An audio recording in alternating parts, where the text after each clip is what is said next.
ดำเนินรายการโดยท่านพระครูชลทานพิทักษ์เจ้าวาดวัดแม่ห้องไคอำเภอดอยสะเก็ดจังหวัดเชียงใหม่เป็นประจำทุกวันศุกร์สัญญาณท่านพระครูพร้อมแล้วนิมนต์ครับขอแตบใต้ไหวสาในปุญญาปารมีธรรมของพระเถรานุเถระเจ้าคณะพระสังฆาธิการจุตนจุอมที่มีสมณะเมตตาเปิดเครื่องรับฟังยังวัดวาอารามจุแห่งจุติขอความผาสุกในธรรมจุ่งมีแก่บรรดาพี่น้องศรัทธาตายก ตาญิกาตั้งหลายจุผู้นายคนลายสุขมาละบ่ได้ปะกันเพราะเหตุต่างๆจึงทำให้บ่ได้ปะกันตั้งสถานีวิทยุก็จำได้ว่าเมื่อวันที่15วันศุกร์ที่ผ่านมาก็ทางคณะได้เดินทางไปถวายเตียนที่กาญจนบุรีก็จึงบ่ได้ออกอากาศในช่วงนั้นวันศุกร์ที่22ที่ผ่านมานี้นั่นลืม ลืมตึงหลวงตึงใหญ่เลยบ่ได้ออกอากาศวันนี้วันศุกร์ที่29เดือน12เหนือขึ้น6ค่ำก็ได้มาปะมาปุ๊บกับบรรดาพี่น้องศรัทธาตายกตาญิกาทั้งหลายก็จะได้นำเอาพระธรรมเทศนาในเรื่องปัญหาพญายักษ์ซึ่งมียักษ์ตัวหนึ่งได้รับอภิสิทธิ์จากพญายมว่าใครคนใดกินหลงเข้ามาในปื้นห่มไม้เนี่ยยับกินได้เป็นอาหารตามชอบใจยักษ์ตัวนี้ก็ถือปฏิบัติมาโดยตลอดก็จนถึงพญาเจ้าเมืองหลงเข้าไปปื้นห่มไม้ก็จึงเป็นที่มาของพระธรรมเทศนาผูกนี้พญาเนี่ยก็จะกินพญาเจ้าเมืองติ๊กพญาเจ้าเมืองก็ต่อรองว่าถ้ากินวันนี้ได้กินก็ค่าคนเดียวถ้าพอกินข้าววันนี้ตั้งแต่วันพุธเป็นต้นไปก็จะมีคนมาให้กินวันไหนคนพญาเจ้าเมืองก็เอาขี้คุกขี้คอกที่มีโทษหนักที่สุดมาส่งให้ก่อนจนเสี่ยงขี้คุกขี้คอกก็จะเนี่ยจะได้ต่อไปแถมก็จึงเป็นที่มาของพระธรรมเทศนาผูกนี้ต้าวอารวีราชก็มาอู้จากับเสนามาตว่าจังเนี่ยจะได้แถมอันนี้ก็เป็นที่มาของพระธรรมเทศนาในเรื่องปัญหาพญายักษ์ผูกท่อน1ท่อน2ท่อน3จบลงไปวันนี้จะเอาผูกท่อน4มาเทศนาให้เฮาท่านทั้งหลายได้ยินได้ฟัง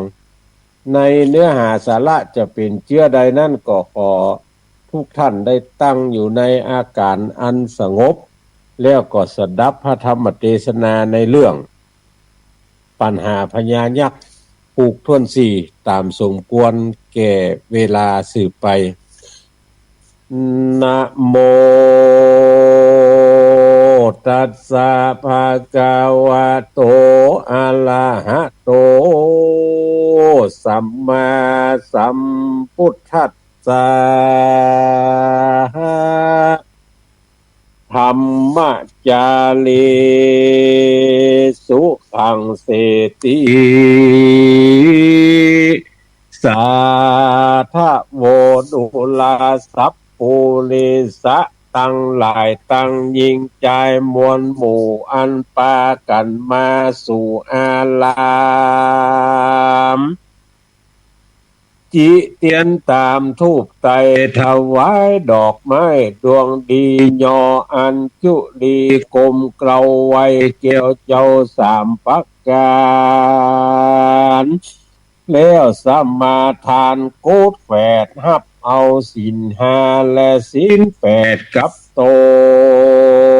นเพื่อคือกุศลหลายสิ่งของบุญยิ่งนานนาคือทมนะปานปอจริงฟังธรรมต่อด้วยไปเป็นปัจจัยส่งโยเฮอใดอยู่เจยบานเป็นดั่งยานใหญ่กว้างปาคามตาตั้งสากรดับอาวรโศกเศร้า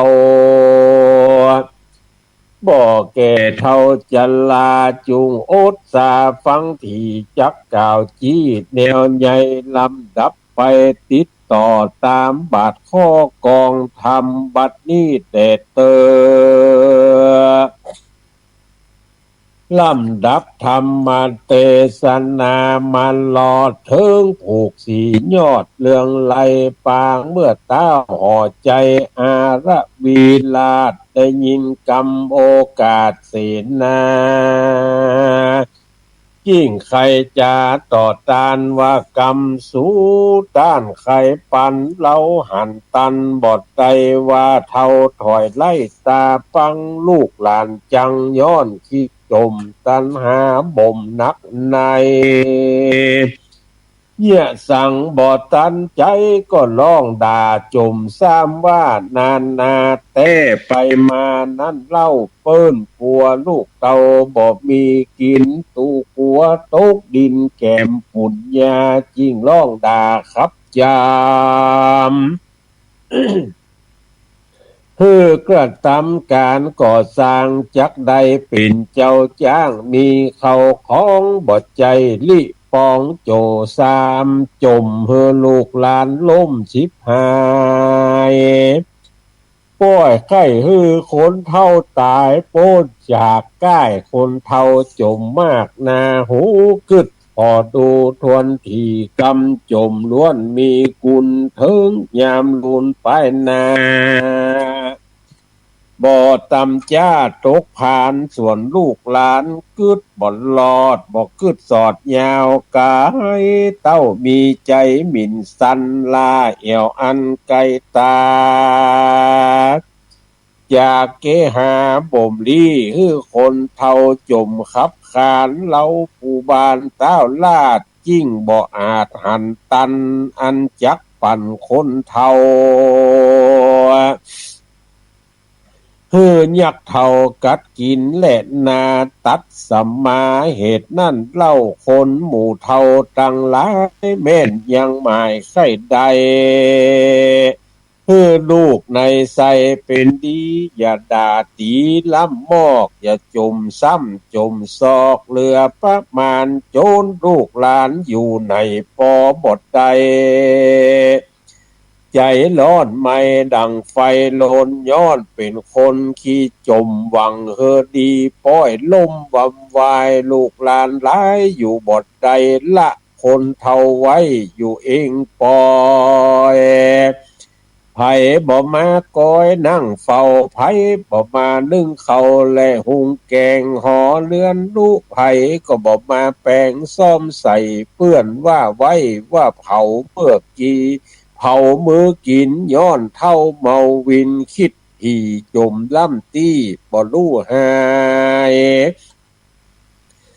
ลูกหลานลายเหมือนเป่าลูกหลานเปื้อนนั่นเล่าบ่เหมือนลูกเต่าหลานโตนอย่าจาโงนจมว่าอย่าร้องด่าครับนี้ก้อยกล่าวกำดีจะใจโอดปากไว้เป็นดีและนาตั้งสู้ตัวที่นั่นเสนามวลหมู่ก้าอันอยู่ลงกันเขาก็ปากันน้อมไว้ซึ่งเต้าไทยอาละวี แม่นว่าพระมุนีเป็นเจ้าบ่คือคนเท่าจันลาแก่ยักคาบาปไปกวนเต้าไทยสะแวงหา ยังตาละกาเด็กน้อยพงอ่อนอ้อยนอนง่ายไปปั่นยักษ์พรายยักษ์ใหญ่ละคนเท่าไว้กับเมืองบ่มีไผเครื่องสุขหอยเหตุเด็กน้อยบ่มีลูกหลานและนาโสลาจาผัญญาโตนผาบดาวจิ้งจักก่าวไขจาว่าตามใจสู้ด้านจักกึดอ่านปรึกษาคือปาลาเมืองใหญ่โป้นรอดใดสวัสดีเป็นผู้ดีเอกอ่างได้อยู่สร้างไปเมินนานเสนาหารน้อยใหญ่นบน้อมไปลาจาเลี้ยวตุนสาเมื่อสู่ยังที่อยู่เรือนโตนก็มีหันและนาตะโตปัฏฐานยะปลายหน้าแต่นั่นใส่หมู่ขุนใหญ่และเสนาก็สะแวงหายังเด็กน้อยพงอ่อนอ้อยหัดการไปปั่นผีมานยักษ์เทาพ้นโศกเศร้านักหนาเจ็ดน้ำตาบอกขาดฟูงไพราดบอกปานใจเขาจะไขเล่าเศร้าไปตัวดาวเนือนเนืองว่าพญาเจ้าเมืองบาปไปใจถอยไล่อาธรรมเขจำนำหมู่ป่าไปสู่ต่างตายโตโคนโตดลายเต็มกอกยู่หลังออกดำไปเหือยักจังไรใจเศร้าคอกพอเป่ามองได้คนโตดตายก็บอกข้างพระเจ้าจ้างป้อยสะแวงหายังได้ขาแถมเล่าไปเฮือยักเท่าโพงพายคนต่างหลายก็มาแตกตื่นนาบ่ชื่นเจยบานนะละสถานแห่งห้องไปอยู่ยังต้องดินแดนพ้นแกนคำคองคนมีลูกในต้องและนอนง่ายรีบพันพายเอากว่าคนตัวนาเครื่องขี้ตัวปุลีเขาก็มาขุนคองยกมือซ่องคอปึ้งปลายบนขอพระตัดสะพลตนพาเสดิจมาบังเกิดโอดสัตตาเขาก็มา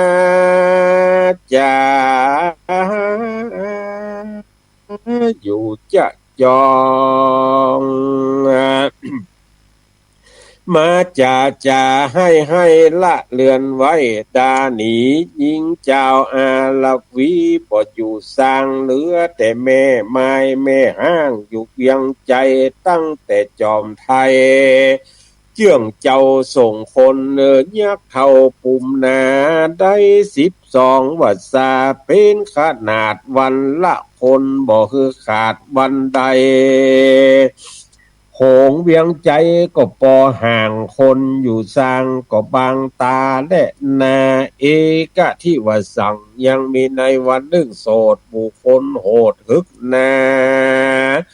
ออกเสาะหาเด็กน้อยพงอ่อนอ้อยหัดการตัวสถานแห่งห้องโคงเขตต้องอาลวีบ่หันมีสักผู้เขาก็มานั่งอู้จากันแล้วก็ผ่านไปสู่ยังที่อยู่หอคำยอมือตำต่างเกลาไว้ซึ่งเจ้าพญาวาคาแด่มหาราชเจ้าโตนภาพเงาปัทวีเจ้าปุลีมวลมาเอาลูกพรากหายตาลวดเสาะหาที่ไหนก็บอดได้หันแต่ลูกพระบาทไทยภูมีโฉมงามดีสะอาดโอรสราชเตรียมใจบ่มีไผจักกะตำใดขอเจ้าที่ไวจุ้งขุนนา ปันบุตรตาน้อยเนตรแก่ยักเพศผีมารเต้าภูบานหายใจใหญ่ตุกอาบไม่นักนา ยิ่งมีอาจญาปันขาดแก่ มาดคนใน ว่าลูกสายใจอ่อนน้อยเราลักข้าค้อยดังดวงตาบ่มีสิ่งใดมาเปรียบใดหมายเอาไว้สืบแทนเมืองเราลักลูกบุญเรืองโตนลูกล้นท่วมผูกหัวใจยังบ่ลักเต้าในตัวเก่าสู้จุ่งเอาลูกเต้าไปปันเอายืนปันยักษ์ใหญ่แตนเราไว้ยืนไปแดดเตอะที่นั่นหมู่คนในอามาตย์ได้ยินเต้าลาดวางปานเขาก็ปากันปอกสู่ยังที่อยู่เกหาเขาโศกาจุผูศพเศร้าอยู่มองใจน้ำตาไหลอาบนาอินดูลูกพระเจ้าฟ้าหนอดลาจาจักเหลืออาจญาก็บอดใดเต้าร้องให้เจียนจาปะดิเวตนาจมสามโจรตะวันข้ามบ่ายลงแรงจิ้งใจแข็งขึ้นสู่ยังที่อยู่แม่เตวียามนั่นชมสลีแม่เจ้าพงเอาลูกเต่าใส่ใจคัดสีไข่สะอาดใส่แป้งราดตายังจวนจันจูบจมขวัญลูกน้อยจะอ่อนอ้อยวอนใหญ่กับใส่ใจลูกเต่าหันอามาตย์เข้ามาหานางพญากดตกสลังสติปั้งเววาเหตุเขาบอกเคยมาแต่ก่อนนางลวดรอดหัวใจแล้วจิ้งจาใครโอกาสถามอามาตย์คนในก็มีหั่นแหละนากันอามาตย์คนตายตั้งหลายนั่งแล้วก็ไวเมแก้วเตวีไขกรรมมีแต่เก้าดังพญาเจ้าสั่งกรรมมาว่าคือเอาพุทธาอ่อนน้อยไปปั่นยักษ์ถอยกัดกินกันนางได้ยินกำกล่าวก็ร้อนพระเผาเรือประมาณหัวอกปานจักแตกร้อนไล่แยกเป็นสองน้ำตาน้องอาบนาวางลูกลาอาลวีแล้วก็ลูกนี้บ่อยู่เล่นเข้าสู่หอในนางใส่ใจเมตตาสนบสยบเต้าตังจันนางกับนั้นหลายแหล่อันอยู่แก่หอใจเขาตกใจสะดุ้งแตกตื่นฟุ้งโลนกันไปมาหันนางพญาสยบตาดินดะดาวติงตายนางตั้งหลายก็มาร้องให้เข้านั่งไกลถือแขนนางจักงาแงนปกนางจักเอาแขนนางมาปกนั่งพ้องเฝ้าฟังหายาเข้าลูกตานางนาดกำวีวาดวัดไว้นางตายไปหน่อยหนึ่งแล้วนางหนอแก้วก็ได้สติคืนมาความโศกาบอกขาดเหตุลักลาดพุทตาอันผัดยาป่อเจ้าจักเหินยักเท่ากัดกินใจนางวินเต้าทีบ่ลูดที่เป่าไม้นางในยายเวทเป่าถามแม่เจ้าเตวีไผบทดีใจบาปมาขนาดแม่พญาคนใดจะมาบุกตีแม่เธอตุกแก่เทิงใจเป็นไพร่ไตอามาตย์หรือว่าเป็นข้าทาสตาสีหรือว่าเจ้าปุรีเต้าโหดจักเอาโตดเทิงตายแม่ชมชายก็จิ้งร้องให้ร้อนโศกไม่เผาใจขอจุ้งไข่กล่าวทอยผู้ข้าน้อยดาฟังแดดเตอะเมื่อนั่นนางเตวีนาไทยโอดบทใดจริงใครจ้าว่าไผ่บ่มาบีบเบียนเมไผ่บ่มากัดตำร้ายแก่กูนางเต้าว่าเจ้าหอขวางโตนป้อจักเอาลูกน้อยนอบุตตา ไปปั่นยักขาใจบาปฮึกกันกาบกืนกินกันว่าเขาได้ยินนางเต้าบอกเล่าข่าวจากใครนางกำนันในน้อยใหญ่ลวดร้องให้ปัดปั่นไปมาเป็นโกลามีกองสัตนันห้องผังกาปุงกันยะเมตเต้าตังเท่าเท่าปานกลางเขาก็อืดครางบ่ผ่อนปออิดอ่อนหิวแรงเหตุว่าลักแปลงคาคอยยังหน่อน้อยลาจะกุมารส่วนนางนงคารผู้เป็นเมตตุกใจแก่นักนาลิล่ำไหลหาลูกน้อยจาอ่อนอ้อยพาลมว่าสลีอุดมเฮ้ยเจ้าแม่ยังบดกันแก่หูกำโคนกำก็มาโดนปัดพลากตายละจากแม่ไปไกลยักตาใสบาปเศร้าจักกินเจ้าเป็นอาหารแม่เจยบานแต่ก่อนว่าจักลูกอ่อนแตนเมืองยัดสะเรืองแผ่กว้างเป็นเจ้าจ้างภาพอันนาป้อยกายเป็นเหยื่อยักขาเสียกวดจอยอินดูลูกน้อยแม่คนเดียวเจ้าตาเขียวงามเงมแม่จักตายเต้บทสังกาลูกเกิดมาบทตันใหญ่แม่หากได้เจยบานลูกพงการหัดย่างปากบทจ้างเป็นภาษาดังดือป้อพญาตัดใดปล่อยลูกนอไทยไปตาย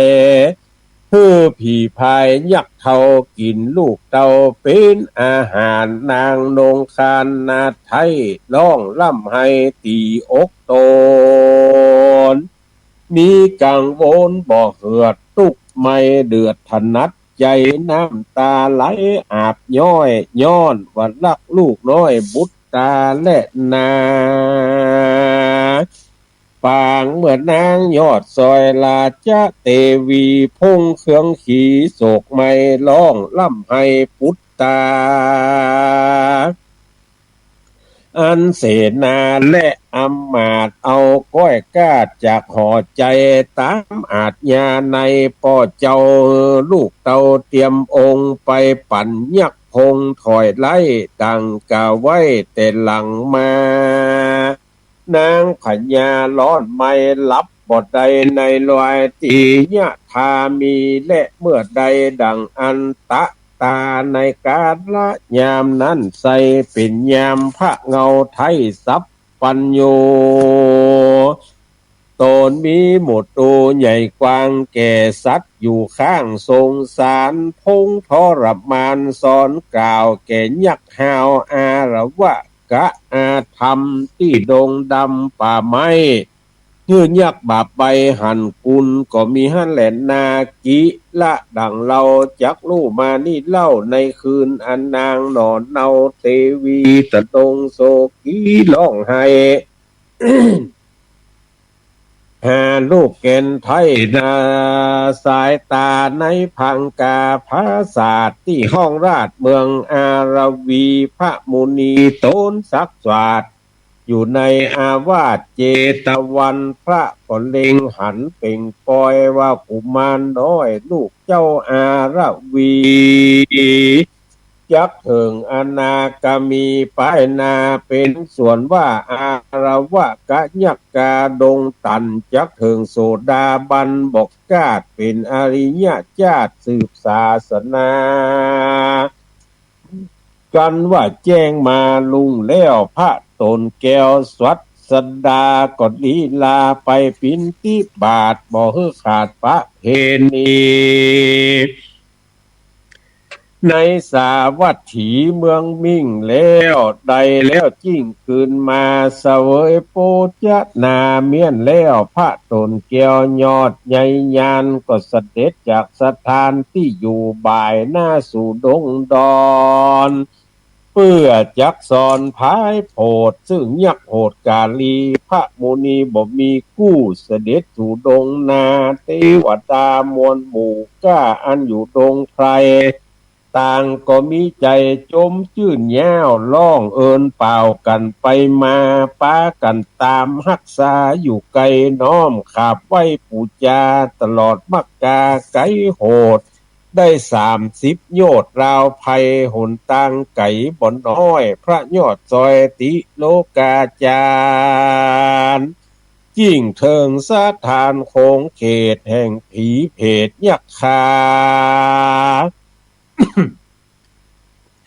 แล้วก็ดีลาขึ้นสู่ยังที่อยู่ฝ่ายบนแห่งยักษ์ตามุนใจกาตัดที่เก้าโปสไลก็มีหั่นและนาอ่านว่าภาษาทยักษ์เทาอยู่ที่เก้านิโคทรามีสาขาใหญ่กว้างมีกิ่งการไขว่สนสารค้นสามานต่ำไต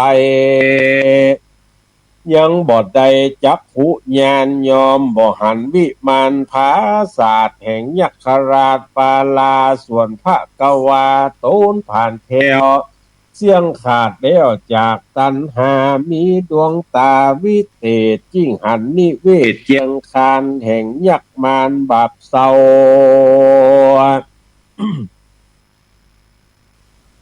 อยู่ที่เก้านิโคทราภกวาโต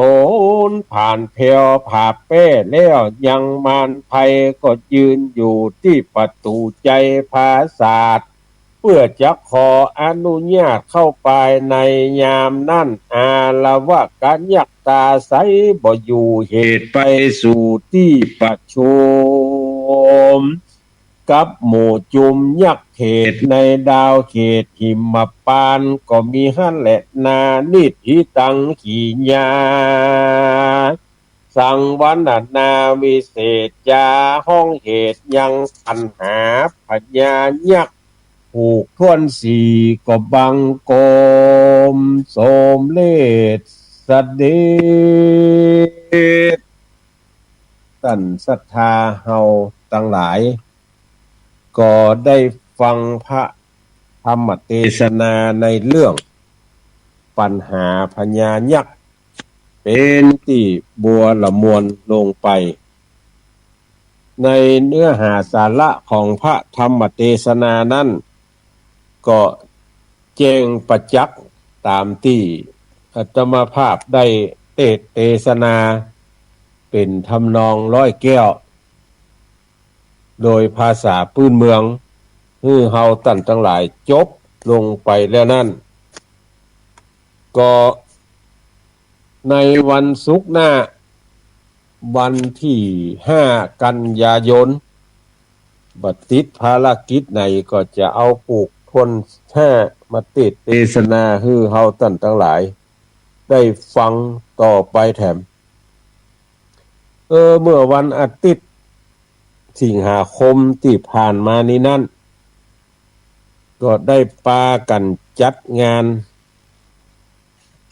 ทำบุญถวายทานลานปูน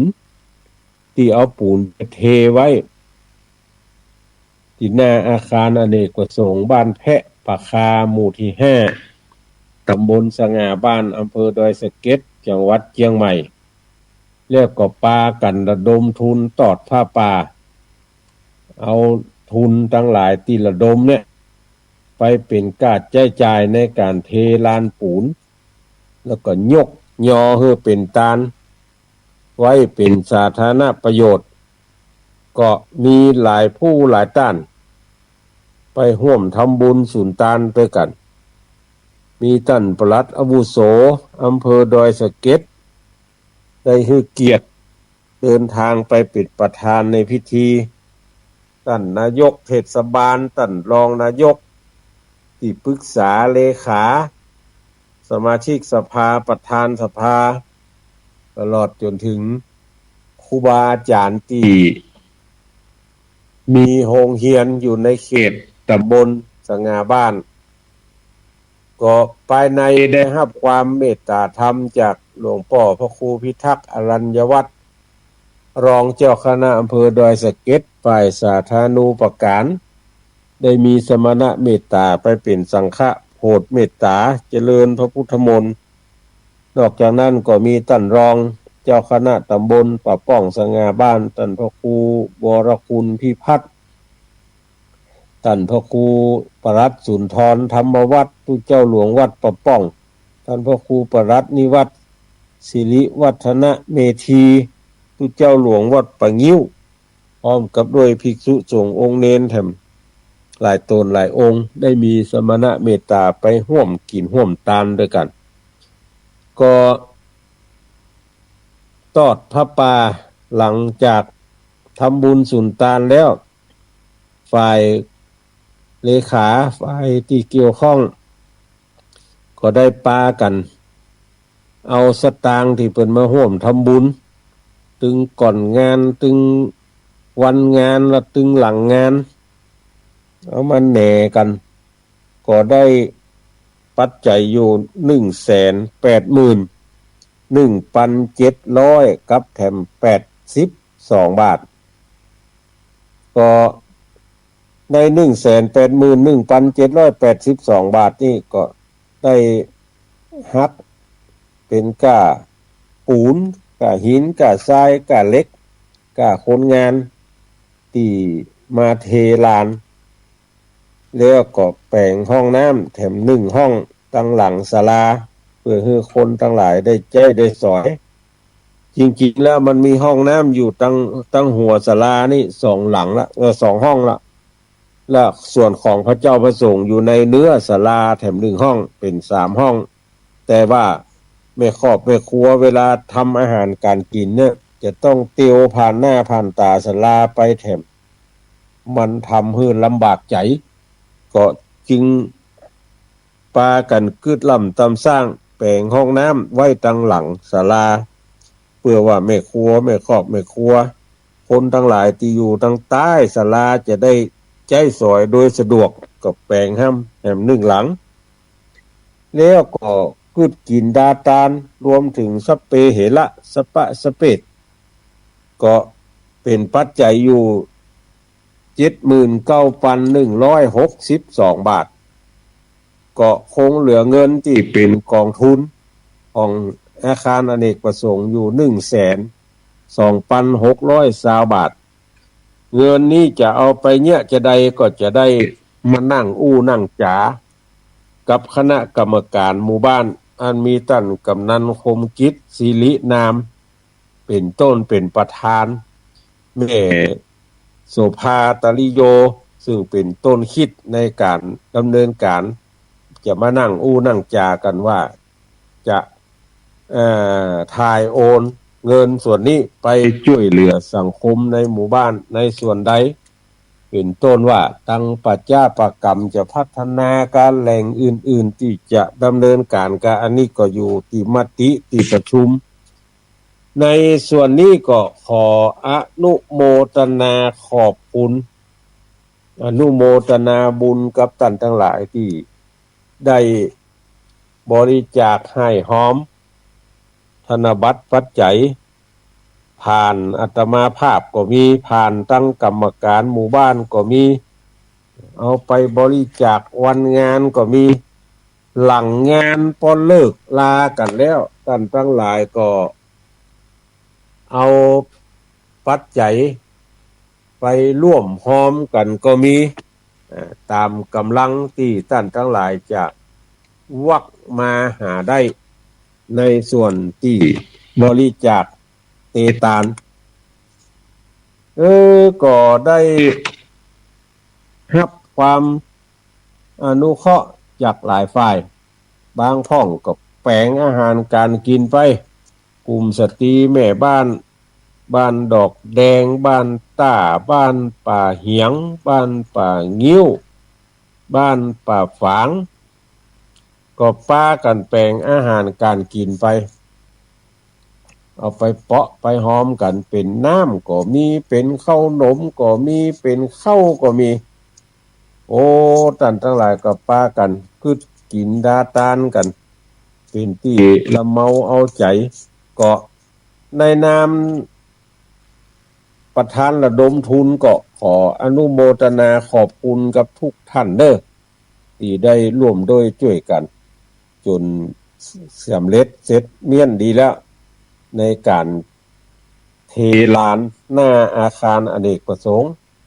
ถามว่าตะกอนเปิ้นบ่เทก็ตะกอนเปิ้นปูตัวหนอนก็วัตถุประสงค์ก็เพื่อจะให้น้ำไหลลงหั่นแล้วมันซึมลงดินแต่ลืมไปว่าศาลาอเนกประสงค์เนี่ยเมินมันจะใจงานเนี่ยกำหนึ่งมันบ่ล่ำได้ใจเจือเมื่อเมินใจงานกำหนึ่งเนี่ยทำให้หญ้าวัชพืชเนี่ยออกมาตามห้อมตัวหนอนจนหญ้าเมืองวายเล่มเต้านิ้วโคนิ้วก้อยเนี่ยทำให้การดำเนินการยากเมื่อมีการมีงานไปเพี้ยวไปพัดเหลือกะคนเฒ่าคนแก่อายุ60ขึ้นไปดูเหมือนจะจักแป้จักก็บ่แป้ดูเหมือนจะฟันแป้พอฟันไปแล้วมีดมันบ่ได้ดังใจบ่เข้าที่เข้าทางที่เขาตั้งใจไว้ก็จึงทำให้เป็นปัญหาต่อการจัดการมานั่งนั่งจากันว่าเทก็ถ้าจะดีปึ๊ดตัวหนอนเอาไปใช้ประโยชน์อย่างอื่นแล้วเขาก็มาช่วยกันเทโดยการระดมทุนอย่างที่บอกไปหลายท่านก็ช่วยกันตึงต่างบ้านตึงในบ้านเพราะว่าเฉพาะการในบ้านนี่ก็เป็นพี่น้องต่างศาสนาก็นักประกวนก็การทำบุญสุนทานในส่วนนั้นก็ยังมีผู้ที่ช่วยเหลือเฟื่อฟายอยู่พอสมควรก็จึงทำให้งานสำเร็จด้วยดีก็อนุโมทนาขอบคุณท่านทั้งหลายจุผู้นายโคนเนอร์แล้วก็แห่มงานหนึ่งแต่ว่าวันซืนได้พากันขึ้นไปนั่งนั่งจากคณะกรรมการพัฒนาโรงพยาบาลส่งเสริมสุขภาพตำบลที่บ้านปังไฮ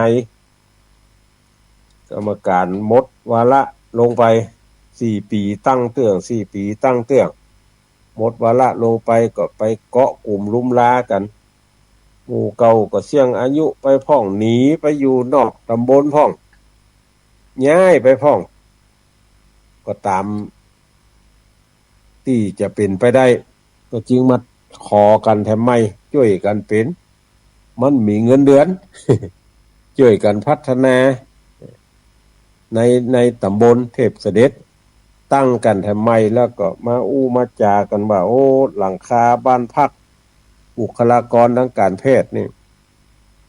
มันมันล่มไปต้นไม้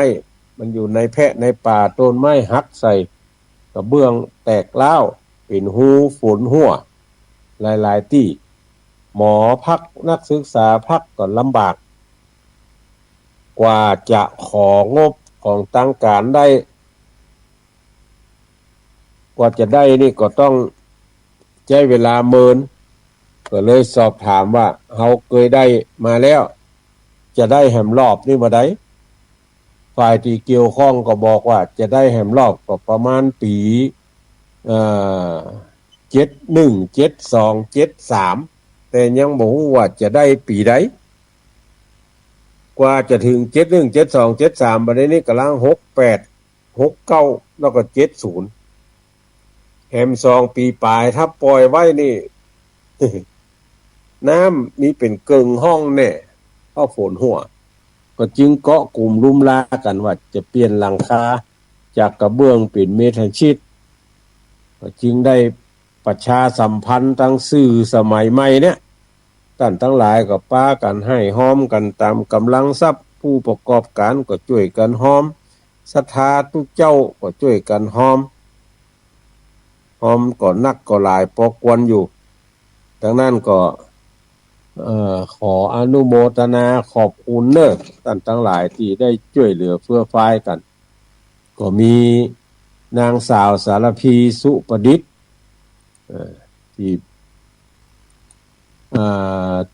ที่บริหารบ้านพ่อเลี้ยงได้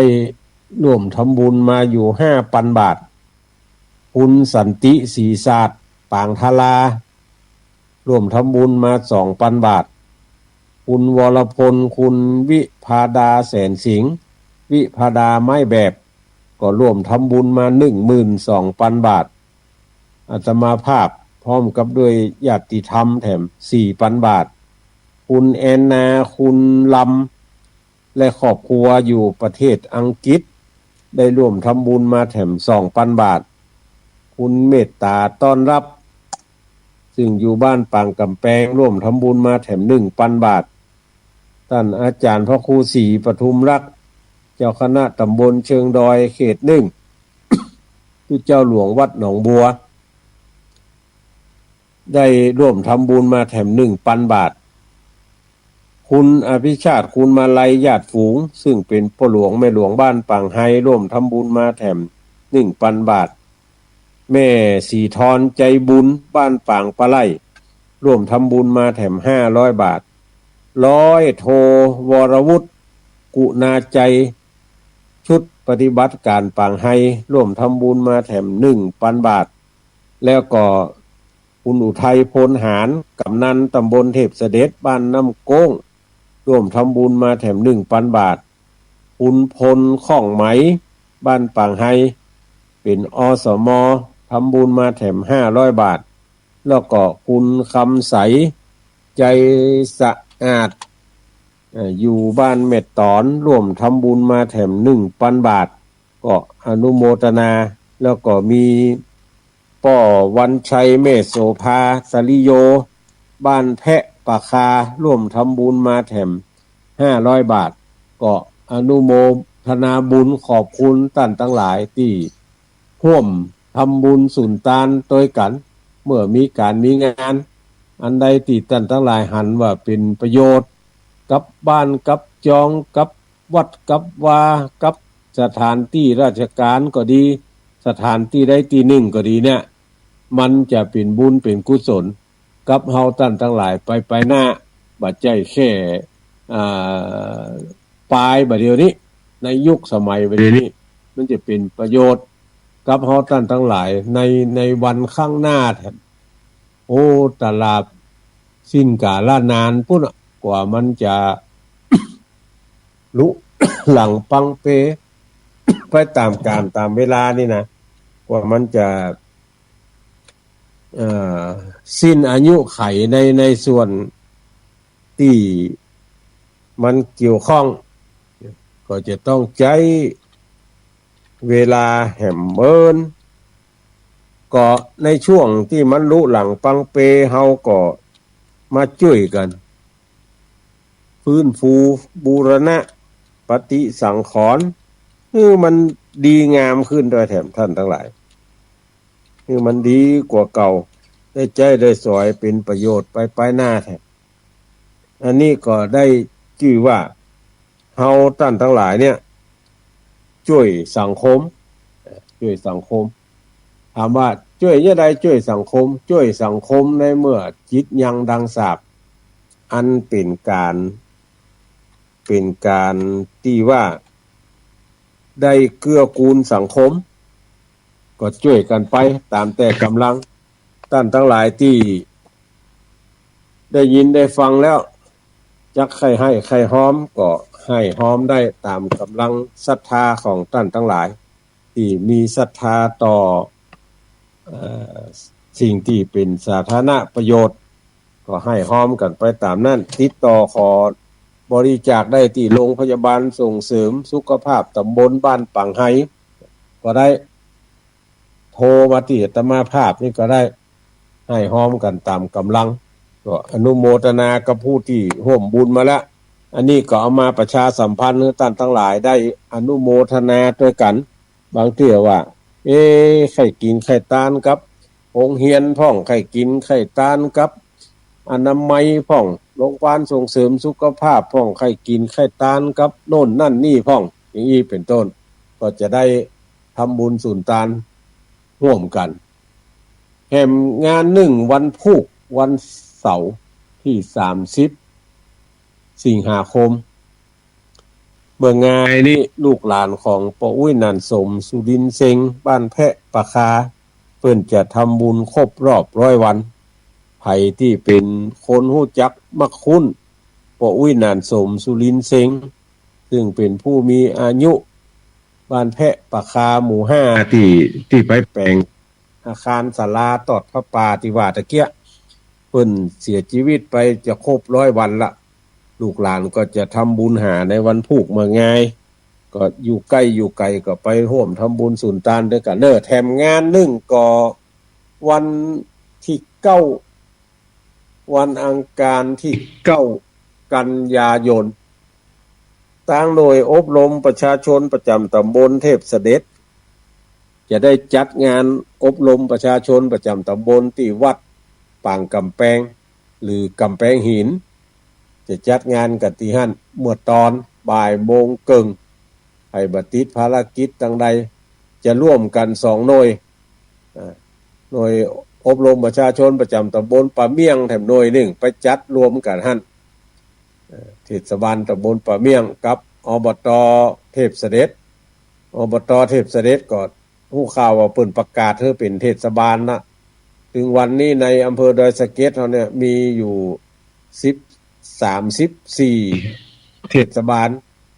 มี14ถ้าเทพเสด็จขึ้นแถมก็จะมี15เทศบาลหลายท่านก็บอกว่ามันจะถึงว่าถึง14 15เทศบาลนี่เพราะว่าตำบลดอยสะเก็ดมี2ที่แล้วก็ปาลานสง่าบ้านไปควบกันก็จะมี14เทศบาลด้วยกันวันพุธวันเธอนี่ ก็เชิญไปร่วมกินหอมตาลด้วยกันเด้อบ่ายโมงเวลาวันที่9กันยายนอายุใกล้ก็ไปร่วมกินร่วมตาลด้วยกันต่อไปจะได้เปิดสายเฮือตั้นทั้งหลายได้โทรเข้ามามาจ่าว่าฟังจากทางใดฝนตกก่อน้ำท่วมก่อเหตุการณ์บ้านเมืองเป็นจะได้พ่องไปเอี่ยวเมืองการมาต่อวันนั้นม่วนก็จะได้พ่องลองโทรมามาจ่ากันในช่วงเวลานี้5:49 นาทีก็เคลื่อนแถมประมาณ10 กว่านาทีจะถึง6 โมงก็จะหมดเวลายายพรป่าเหียวว่าจังไดยายว่าจะได้ฝนตกก็วันนี้เป็นตกแต่ว่าเป็นตกเลยแต่ว่าก็บ่ตกวันนี้ก็บ่ตกวันชื่นวันค่ำตกวันคืนวันค่ำยินดีเด้อยายพรแล้ววันนี้ไปเชิญสมานี่ไปร่วมทำบุญด้วยกันสายต่อไปพ่อบุญธรรมสังคำฟั่นเวียงป่าเป้าฝนตกไหมตกตัวครับตกตัวบ่ท่วมเนาะในบ้านเนาะบ่ท่วมครับบ่ต้องนึกว่าได้ขนไก่ขึ้นไปลำไยผมดีครับดีละรีบลงมา50เริ่มหลังเนาะ60นี่ลืมมาดูหลังแล้วเนาะยุ่งเตียวขึ้นมาบนโฮง2 เตื้อ 3 เตื้อมาจึงอยู่หัวขั้นใดแล้วบัดเดี๋ยวนี้เฮามาเอาหยังนี่ปิกลงไปปิกขึ้นมาทำไมกว่าจะฮู้เรื่องขัดแจอยู่ในถุงเสื้อเสาะหาถ้า70มันสมัยละยุ่งละบ่นั่นบ่ไปแอวเมืองการด้วยกันบ่ได้ไปสักกรรมมีกัดการการงานอย่างโอ้โหเลยได้ไปหันด้วยเป็นสักกรรมบ่น่าก็ไปเนาะยินดีเด้อครับไว้สายต่อไป9134จากทางใดเอ่ยห้วยบ่อทองเจ้าเป็นคนรู้ว่าเจ้าเป็นคนรู้ว่าน้ำเข้าวัดก่อนท่วมตั้งมันขึ้นตั้งลุ่มบ่จั่นลุ่มบ่ขึ้นหมอกจุมีน่ะหมอกจุโหดหัวขึ้นที่สูงน่ะออกกำลังโลดเป็นอย่างน้อยสบายดีเนาะสบายดีไว้จะบางจังหวัดเนี่ยเจ้ายินดีเด้อ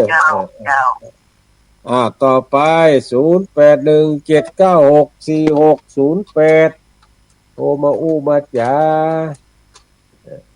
0817964608ฟัง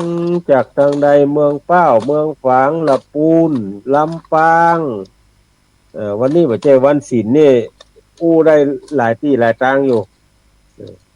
แต่ถ้าท่านทั้งหลายติดภารกิจก็บ่ได้อู้กันเนอะเอาลำปางว่าจะได้วันนี้ดักเวทลำปางผู้เตือลำปางนี่โยดก่อนเพิ่นโล เมืองฝางรอว่าจะได้เมืองฝางแต่ว่าวันซื้อนี่แม่จงดีว่าฝนตกน้ำนองตกหลายวันหลายคืนอ้าว4116จากทางใดหาฮัลโหลไอ้ฝาเจ้าจากทางใดหาเลี้ยงปลาเป้าเจ้าเพียงป่าเป้าโป่งหนองกะฝนตกก็น่ะมันนี่บัดตกเจ้ามันนี่บัดตกยินดีเนอะมันแรงนี่ของยินดีเนอะเจ้าเป็นกำลังใจ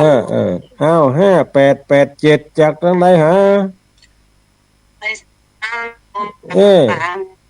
ลำปางตุรีเจ้าลำปางฝนตกก่อนลำปางนี่ตกเจ้าวันนี้ตะวาตกตะวาวันตกตะวาวันศีลตกวันนี้บัดตกวันยังแควนน้อยเอาย่างอ่ะเหรอไอ้ย่างถ้าบัดย่างนี่ได้เลาะหัวไปเก็บผักปากแค่ผักปังกินแน่เจ้าแต่ไปกาดก็บ่ได้ละจะเป็นเนี่ยเอาผักหัวขอกหามมากินก่อนผักแซ่บนะผักปังผักแซ่บเจ้ากินนักก็บ่ดีกินผักกินไม่ไส้มื่นเนี่ยผักกินไม่ไส้มื่นเจ้ายินดีเนอะเจ้าสายต่อไปกำลังใจเนอะเจ้าสาธุเจ้าสายตะกี้เข้ามาทำกรรมบัดตันได้ฮับสักกรรมอย่างก็ต้องป่ายมั้ย32อะไรอย่างเนี้ยฟังจากทางใดอย่างใดละปูนแล้วละปูนดักแซบในวันนี้นะ0594เจริญปอนไปสาครับตุลุงเมืองน่านไปไหนพ่องเมืองน่านเดี๋ยวนี้ยังละครับฝนนะครับตุลุงที่บ้านบ่ท่วมเนาะแต่ท่วมน้อยๆท่วมกิจกรรมครับลุงเห็นหมดแล้วถ้าดีดูเขาเนาะเป็นสายกันที่ต่ำๆนะครับลุงที่ต่ำๆนึกว่าท่วมแถวบ้านปนานนี่ถ้าท่วมบนดอยเนี่ยต้องลุ่มบ่เหลือเนาะ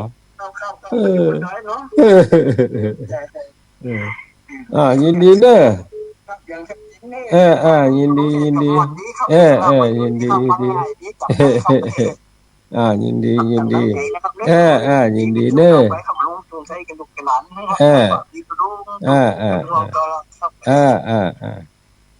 ะสายต่อไปบัดได้รับสักกรรมตะกี้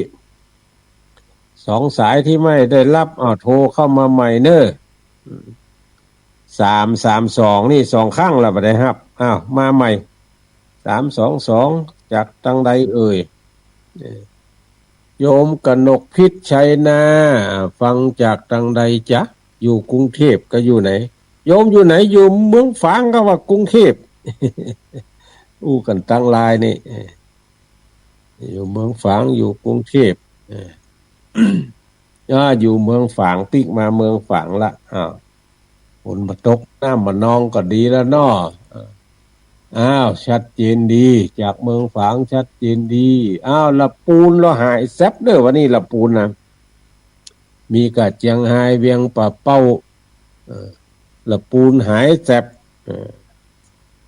ละปูนหายแซบละปูนว่าจังใดป่วยต้องซักลุบ่กล้านี่ ฟังจากจังใดก็รายงานผลการรับฟังมาก็อนุโมทนาขอบคุณกับท่านทั้งหลายเด้อที่ได้จับกายปาใส่กันตลอด372จากจังใดเอ่ยปูนหายไปไหนฟังอยู่นะจ๊ะฟังอยู่แต่มือบ่ว่างกำลังใส่พักขี้กวงอยู่เนาะฝนตกก่อนละปูนอ้อยสอยๆเจ้าอ้อยสอยฝนตกสอยฝนตกนี่มันก็มีหลายนะเนาะตกโซตกสั่งตกสอยฝนอ้อยฝนซึ้งฝนเจย ขนาดฝนยังมีหลายอย่างด่ะ ไม่น่ากัดนาดยินดีเนอะเจริญปอน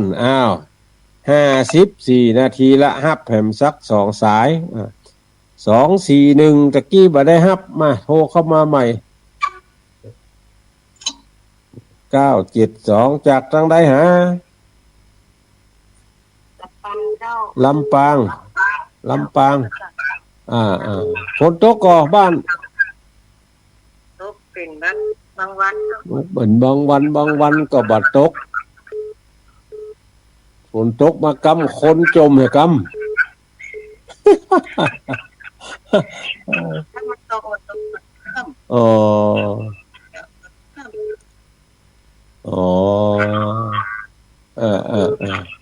ดีละมันยั่งมันยั่งพ้องก็ดีละยินดีเด้อยินดีสายต่อไปเจริญปอนครับสายครับท่านโทรจากบ้านแม่จอกตำบลศรีสาลีครับอำเภอลีมาละปูนฟังตะขานีลีครับตะขานีลี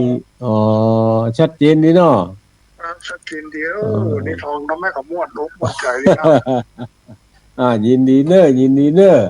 วางเป็นประจำทุกวันศุกร์ครับยินดีครับไปฉายครับยินดีจากทางใดแถมโทรเข้ามาเนอะจะฮับแผมสักสาย58 นาทีละเจริญปอนจากทางใดก็ว่ากันเข้ามาเนอะวันนี้ได้ฮับหลายสายก็อนุโมทนาขอบคุณกับท่านทั้งหลายเนอะที่โทรมามาจากันแล้วก็ฟังสถานีวิทยุมาโดยตลอดครบถ้วนขบวนการละก็จะนำรายการนี้สายไหนๆก็มาละเจริญปอนกับร้อยสานะฟังจากทางใดสิเตี้ยป่ะจากลำปูนสิเตี้ยบ้านงลำปูนบ้านงลำปูนยินดีเด้อชัดเจนดีห้วยจ่องซักนะเจ้ายินดี ชัดเจนไปเลยเด้อจุลุงเจ้าฝนตกกับห้อยห้องคายเจ้าวันนี้ย่างเลยแต่มืดอึบคืบแผมละเจ้าถ้าจะได้จอพักกาทำละเจ้าสัตว์เจ้าเจริญปอนครบถ้วนขบวนการนำรายการนี้จากท่านทั้งหลายไปก่อนจัตตาโลธรรมาวัฏันติอายุวันโนสุขังปะลัง